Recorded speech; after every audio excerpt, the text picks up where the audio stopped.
فرمانے آخری نبی رسول ہاشمی صلی اللہ علیہ وسلم، جس نے قرآن پاک پڑھا، رب کریم کی حمد کی، نبی پاک صلی اللہ علیہ وسلم پر درود شریف پڑھا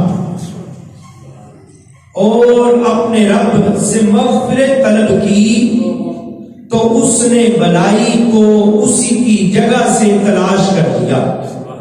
اس نے بلائی کو اس کی جگہ سے تلاش کر دیا جس نے یہ تین کام کیے۔ یہ وظیفہ ہے قوت مومن، ہونے دے گا نہ خم درود و سلام۔ یہ وظیفہ ہے قوت مومن، ہونے دے گا نہ خم، یعنی سر جھکنے نہیں دے گا، ہونے دے گا نہ خم درود و سلام۔ پیارے صاحبو، آج ہم نے پارہ نمبر 16 سورہ مریم آیت نمبر 65 سننے کی سعادت حاصل کی ہے۔ اللہ تبارک و تعالی قرآن کریم میں ارشاد فرماتا ہے، ترجمہ کنز العرفان، آسمانوں اور زمین میں اور جو کچھ ان کے درمیان ہے، آسمانوں میں اور زمین میں جو کچھ اس کے درمیان ہے، سب رب کا ہی ہے۔ سب کس کا ہے؟ رب کا ہی ہے۔ تو اسی کی عبادت کرو اور اس کی عبادت پر ڈٹ جاؤ۔ کیا تم اللہ کا کوئی ہم نام جانتے ہو؟ کیا تم کوئی اللہ کا ہم نام جانتے ہو؟ پیارے اسلامی بھائیوں، رمضان المبارک کی بابرکت، پرنور، پرکیف، پربہار گھڑی ہے، رحمتوں کی چمچم برسات ہے، لمحہ لمحہ بابرکت ہے۔ خوش نصیب ہیں وہ لوگ جو ظاہری باطنی آداب کے ساتھ روزے رکھ رہے ہیں، خوش دلی کے ساتھ 20 رکعتیں تراویح پڑھ رہے ہیں، سحر و افطار کی برکتیں لوٹ رہے ہیں، رمضان المبارک کی بہاریں حاصل کر رہے ہیں۔ اور انتہائی محروم اور بدقسمت ہیں وہ لوگ جو ان مبارک گھڑیوں میں بھی نیکیوں سے محروم ہیں، روزے نہیں رکھتے، تراویح نہیں پڑھتے، تو اگر پڑھتے بھی ہیں تو پوری نہیں پڑھتے۔ بخشش و مغفرت اور رحمت کے اس عظیم الشان مہینے میں بھی اللہ پاک اور رسول کریم صلی اللہ علیہ وسلم کی رضا والے کام کرنے سے دور ہیں۔ دو جہاں کے سلطان، شہنشاہ کونو مقام صلی اللہ علیہ وسلم نے فرمایا، میری امت ذلیل اور رسوا نہ ہوگی، میری امت ذلیل اور رسوا نہ ہوگی جب تک وہ ماہ رمضان کا حق ادا کرتی رہے، جب تک ماہ رمضان کا حق ادا کرتی رہے گی ذلیل و رسوا نہیں ہوگی۔ نبی کریم علیہ السلام کی بارگاہ میں دریافت کیا گیا کہ ان کا ذلیل و رسوا ہونا کیا ہے، ذلیل و رسوا ہونا ہے کیا؟ تو فرمایا، اس ماہ میں ان کا حرام کام کرنا، یعنی کہ اس مہینے میں بھی حرام کام کرنا، یہ ان کا ذلیل و رسوا ہونا ہے۔ مزید فرمایا، تم ماہ رمضان کے معاملے میں ڈرو، کیونکہ جس طرح اس ماہ میں نیکیاں بڑھا دی جاتی ہیں، اسی طرح گناہوں کا بھی معاملہ ہے۔ اگر نیکیاں زیادہ ملتی ہیں تو گناہوں کا معاملہ بھی اسی طرح ہے۔ حدیث پاک میں فرمایا گیا، اللہ پاک ہم سب کو ماہ رمضان اچھے انداز میں رضائے الہی والے کام کرتے ہوئے، لمحہ لمحہ اللہ کی قدر و منزلت اور قدرت کو پہچانتے ہوئے نیکیوں میں، عبادتوں میں، ذکر و فکر میں، قبر کی یاد کرتے ہوئے، مدینے کی یاد دل میں بساتے ہوئے، حسن اخلاق کے ساتھ مظاہرہ کرتے ہوئے، والدین کا ادب کرتے ہوئے، عزیز رشتہ داروں کے ساتھ بھلائی کرتے ہوئے، پڑوسیوں کے حقوق ادا کرتے ہوئے، غریبوں کی مدد کرتے ہوئے گزارنے اور فضان رمضان سے خوب جھولیاں بھرنے کی اللہ توفیق عطا فرمائے۔ گناہوں کی نحوست بڑھ رہی ہے دم بدم مولا، گناہوں کی نحوست بڑھ رہی ہے دم بدم مولا، میں توبہ پر نہیں رہ پاتا ثابت قدم مولا، میں توبہ پر نہیں رہ پاتا ثابت قدم مولا۔ پیارے اسلامی بھائیو، ہم نے پارہ نمبر 16 سورہ مریم کی آیت نمبر 65 سننے کی سعادت حاصل کی۔ اللہ پاک نے ارشاد فرمایا، ترجمہ کنز العرفان اللہ تبارک و تعالی قرآن کریم میں ارشاد فرماتا ہے، آسمانوں اور زمین اور جو کچھ ان کے درمیان میں ہے سب رب کا ہی ہے، تو اس کی عبادت کرو اور اس کی عبادت پر ڈٹ جاؤ۔ کیا تم اللہ کا کوئی ہم نام جانتے ہو؟ یعنی اے پیارے حبیب صلی اللہ علیہ وسلم، آسمانوں اور زمین اور جو کچھ ان کے درمیان ہے سب کا مالک آپ کا پیارا رب العزت ہے، آپ اسی کی عبادت کیجئے اور اسی پر ثابت قدم رہیے۔ کیا آپ اللہ پاک کا کوئی ہم نام جانتے ہیں؟ اللہ پاک کا کوئی ہم نام جانتے ہیں؟ ہرگز نہیں، ہرگز نہیں۔ یعنی اللہ پاک واحد ہے، یکتا ہے، لا شریک ہے، اور اسی کی وحدانیت یعنی ایک ہونا اتنا واضح ہے کہ اس واحد کو پہچانا ہوا ہے کہ اس کے جیسا کوئی دوسرا ہونا تو دور کی بات ہے، اس کے نام جیسا نام بھی کسی کا نہیں ہے، سبحان اللہ، اس کے نام جیسا بھی نام کسی کا نہیں ہے۔ یہ پہچان ہے رب العزت کی، یہاں تک کہ غیر مسلم جو اللہ پاک کا شریک ٹھہراتے ہیں، جہنم میں لے جانے والے کام کرتے ہیں، ان کو بھی کبھی ایسی جرت نہ ہوئی کہ اپنے جھوٹے خداؤں کا نام اللہ رکھ سکے۔ وہ بھی اپنے جھوٹے خداؤں کا نام الگ الگ رکھتے ہیں، الگ تلگ رکھتے ہیں، نام اس قدر عجیب و غریب ہے۔ تو اللہ تبارک و تعالی نے فرمایا کہ اے محبوب، آپ کے رب کے جیسا کوئی دوسرا کسی کا نام بھی نہیں ہے، آپ کے رب کے جیسا کسی دوسرے کا نام بھی نہیں ہے۔ یہ آپ کے رب کی ہی شان ہے، جس جیسے وہ خود واحد اور یکتا ہے، ایسے ہی اس کا نام بھی واحد اور یکتا ہے، واحد بھی ہے اور یکتا بھی ہے، اس کا نام بھی واحد ہے، اس کا نام بھی یکتا ہے۔ وہ اپنے نام میں بھی کوئی شریک نہیں رکھتا، وہ اپنے نام میں بھی لا شریک ہے، وہ اپنے نام میں بھی لا شریک ہے۔ اللہ واحد و یکتا ہے، وہ ایک خدا بس تنہا ہے، کوئی نہ اس کا ہمتا ہے، ایک سب کی سنتا ہے۔ لا الہ الا اللہ آمنا برسول اللہ، لا الہ الا اللہ آمنا برسول اللہ۔ وہی منزہ شرکت سے، پاک سکون و حرکت سے، وہی منزہ شرکت سے، پاک سکون و حرکت سے، کام ہے اس کی حکمت سے، کرتا ہے سب وہ قدرت سے۔ لا الہ الا اللہ آمنا برسول اللہ، لا الہ الا اللہ آمنا برسول اللہ۔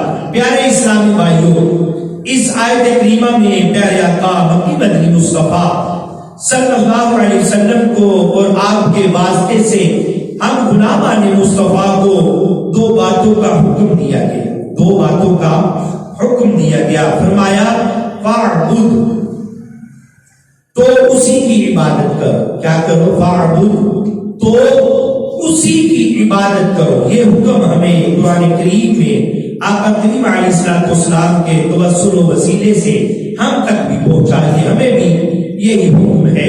یعنی اللہ پاک ہی ہے جو زمین اور آسمان کا خالق بھی ہے، مالک بھی ہے، وہی تمام جہانوں کو پالنے والا ہے، بس اسی کی عبادت کرو۔ اور دوسرا حکم یہ دیا کہ عبادتی، اور اس کی عبادت پر ڈٹ جاؤ۔ کیا کرو؟ اس کی عبادت پر ڈٹ جاؤ، اس کی عبادت پر ڈٹ جاؤ۔ یعنی راہ عبادت میں مشکلات آئیں گی، مشقتیں ہوں گی، مگر تم اس پر ثابت قدم رہو، جم کر مستقل مزاجی کے ساتھ عبادت کرتے رہو، مستقل عبادت پر مزاجی کے ساتھ عبادت کرتے رہو، ڈٹ جاؤ، جم جاؤ۔ پیارے اسلام بھائیو، یہ ایک بہترین سبق ہے، عبادت کرنا اور جم کر کرنا، مستقل مزاجی کے ساتھ کرنا۔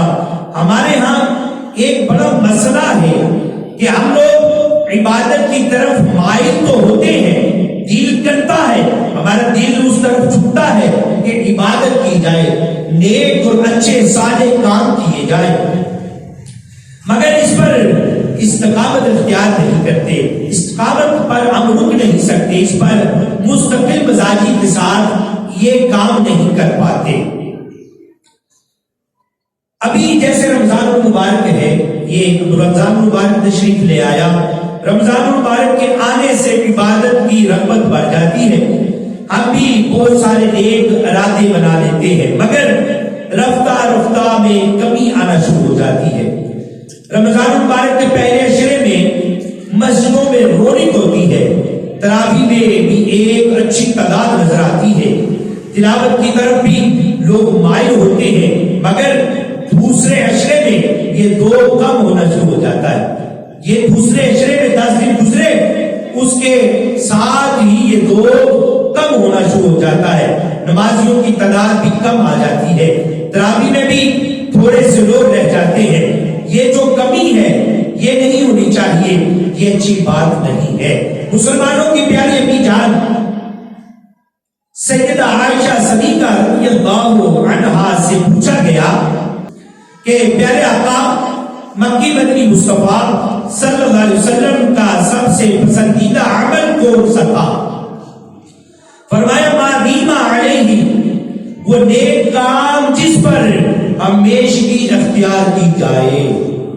کام بھی نیک ہو، لیکن کام وہ نیک ہونا چاہیے کہ جس پر ہمیشگی اختیار کی جائے، چاہے عمل تھوڑا ہو لیکن ہونا روزانہ کی بنیاد پہ چاہیے، چاہے عمل تھوڑا ہو، اگر رات کو کرتے ہیں تو ہونا روزانہ رات کو چاہیے، کبھی اس میں کمی نہیں آنی چاہیے۔ فرمایا کہ وہ نیک کام جس پر ہمیشگی اختیار کی جائے، یعنی ہمارے آقا بولا رسول خدا صلی اللہ علیہ وسلم کو نیکی کرنا اور اس نیکی کو مسلسل کرتے جانا پسند تھا۔ نیکی شروع کر کے پھر چھوڑ دینا آپ صلی اللہ علیہ وسلم پسند نہیں فرماتے۔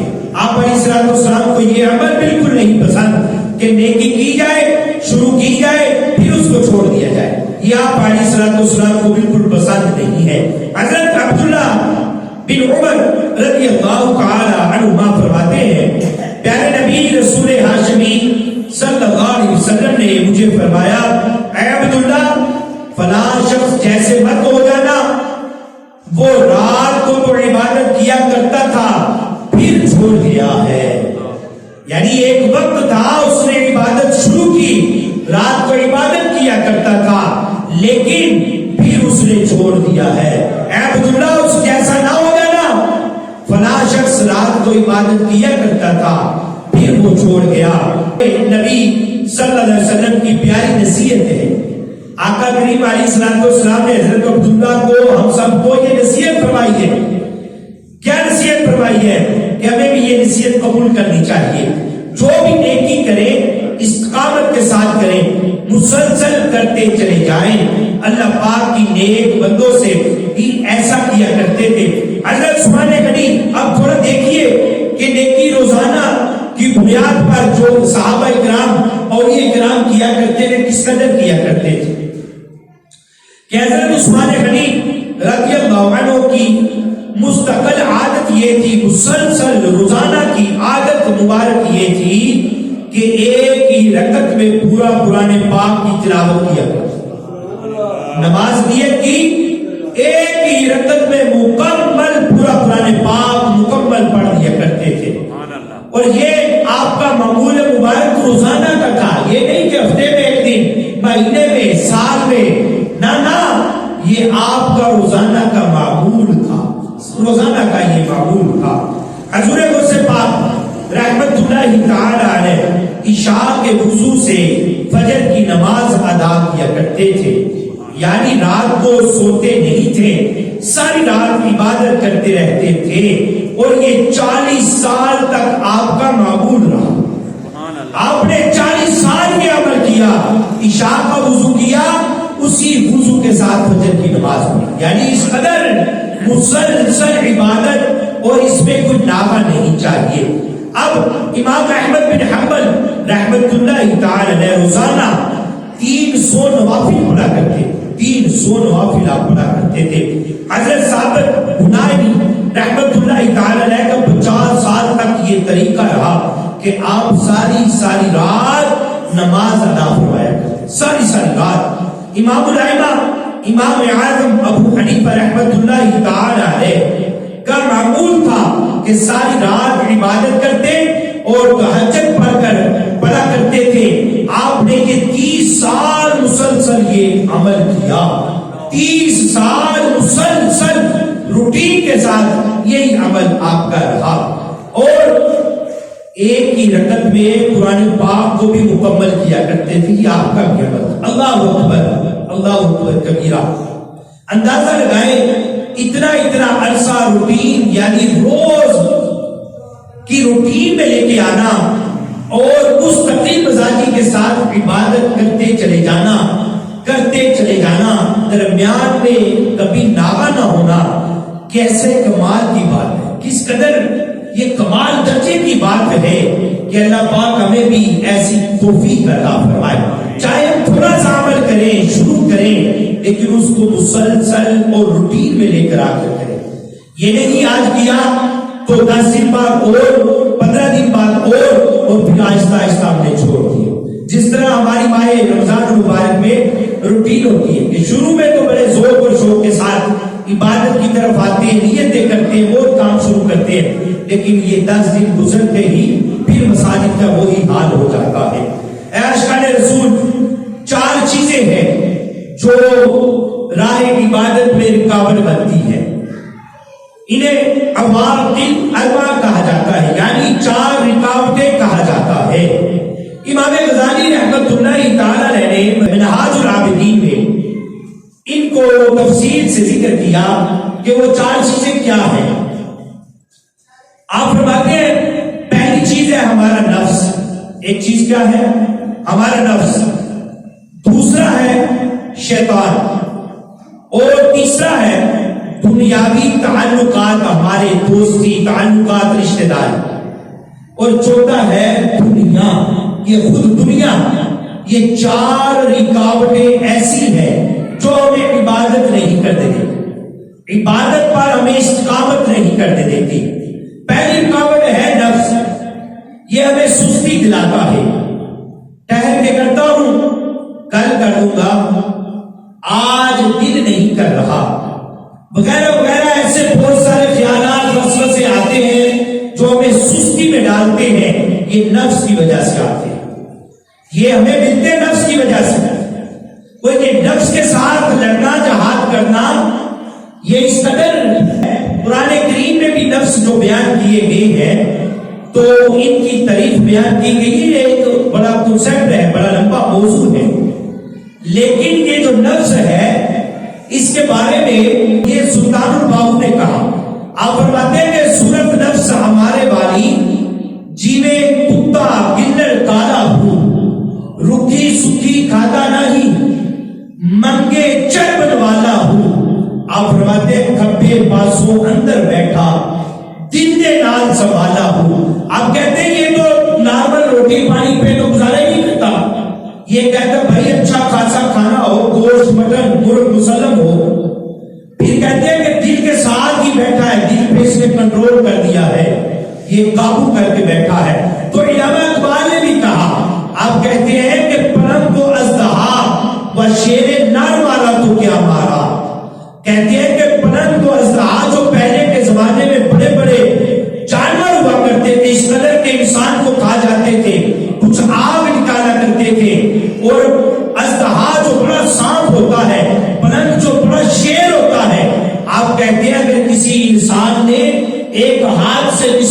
دے، اس کو پکڑ کے مار گرایا، تو علامہ اقبال کہتے ہیں اس نے کچھ بھی نہیں کیا، یہ کوئی کمال نہیں ہے۔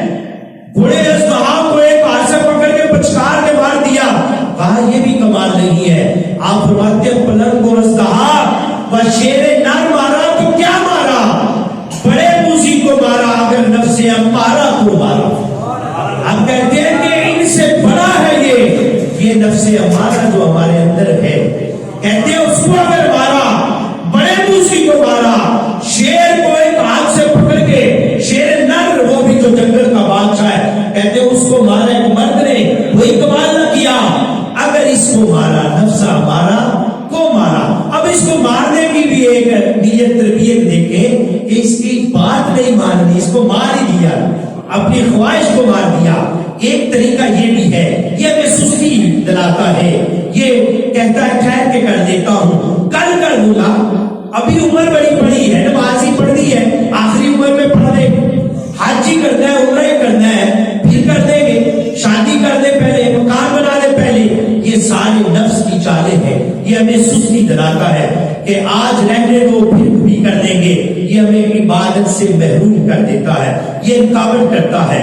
اس کا علاج یہ ہے کہ پہلا علاج یہ ہے کہ سیلف موٹیویشن، یعنی خود ہی اپنے آپ کو عبادت پر ابھارتے جائیں، اپنے دل میں جو عبادات کے شوق اٹھتے ہیں نا، اس کو اتنا ابھارے کہ وہ غالب آ جائے اور یہ خود ہی بن جائے، اس کے وسوسے ختم ہو جائے، اس کے خیال ختم ہو جائے، تو ہم عبادت میں دل کھول کر رغبت کریں اور پکا اس کے اوپر قائم ہو جائے، جس طرح قرآن کریم نے کہا عبادت کرو اپنے رب کی، پھر اتنی کرو کہ اس کے اوپر ڈٹ جاؤ، اس کے اوپر ڈٹ جاؤ۔ اب ڈٹ جانا کیا ہے؟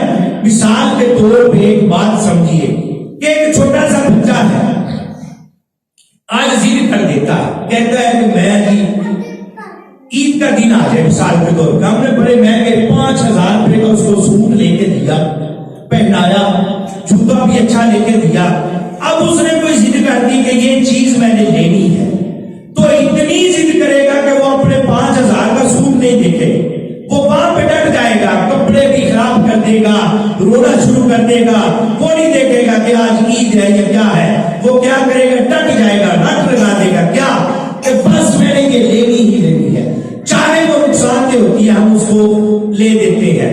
تو میاں صاحب نے بھی اس کے اوپر ایک بات کہی، آپ کہتے ہیں کہ اج دربارے میں علیاں کرے سام جیویں کربال نیانا، اج دربارے میں علیاں کرے سام جیویں کربال نیانا، اس درگاہوں میں خالی اج نہیں جانا، کہ اللہ کی بارگاہ میں بندہ آئے، عبادت پر ڈٹا ہو، جب اس کو ضرورت پڑے تو پھر وہ اپنے رب سے کہے کہ اے مالک و مختار، جو زمین اور آسمان میں ہے، جو اس کے درمیان بھی ہے، تو کہتا ہے میں سب کا مالک ہوں، میں ہی خالق ہوں، آج میں نے بھی خالی نہیں جانا، جوڑی بھر کے جاؤں گا، آج میں نے بھی خالی نہیں جانا۔ اس طرح بندہ عبادت پر ڈٹ جائے، اس قدر ڈٹ جائے۔ اللہ پاک کے نیک بندے ایسے ہی کیا کرتے تھے، اللہ پاک کے نیک بندے ایسے ہی کیا کرتے تھے۔ حضرت عبدالعزیز بن ابو روادہ رحمت اللہ تعالی کے متعلق آتا ہے کہ جب رات ہوتی تو اپنے بستر کے قریب تشریف لاتے، پھر اس کے اوپر ہاتھ پھیرتے، کیا کرتے؟ ہاتھ پھیرتے، ہاتھ پھیر کر کہتے اے بستر، بے شک تو بہت نرم ہے، بہت عمدہ ہے، لیکن اللہ پاک کی قسم جنت میں تجھ سے بھی زیادہ نرم اور ملائم اور چھوڑے ہوں گے، یہ کہہ کر کھڑے ہوتے اور ساری رات عبادت میں گزار دیتے۔ یہ بستر سے بات کرتے اور ساری رات کیا کرتے؟ عبادت میں گزار دیتے۔ اسی طرح حضرت رابعہ بصریہ رحمت اللہ تعالی علیہ کے متعلق منقول ہے کہ آپ نے 50 سال بستر پر اپنی کمر لگا کر نہیں تھے۔ 50 سال بڑا لمبا عرصہ ہے، بستر کے اوپر اپنی کمر لگا کر، اپنے آپ کو لگا کر نہیں دیکھا، ساری رات عبادت کرتی، پھر فجر کی نماز سے کچھ دیر پہلے مصلی پر ہی لیٹ جاتی، جب فجر کا وقت ہوتا تو اٹھ جاتی اور اپنے نفس کو، جس کی بات چل رہی ہے، اپنے نفس کو مخاطب کر کے کہتی رابعہ کب تک سوتی ہوگی؟ ہو سکتا ہے یہ تمہارا آخری دن ہو، آج عبادت کر دو، قبر میں آرام سے سوتی رہنا۔ یہ کہتی، یہ کہہ کر عبادت میں مصروف ہوتی اور سارا دن عبادت میں گزار دیتی۔ پھر جب رات ہوتی تو خود سے کہتی رابعہ ہو سکتا ہے یہ تیری آخری رات ہو سکتا ہے یہ تیری آخری رات ہو، آج عبادت کر دو، قبر میں آرام سے سوتی رہنا۔ یہ کہہ کر ساری رات عبادت میں گزار دیتی اور یہ سلسلہ 50 سال تک چلتا رہا۔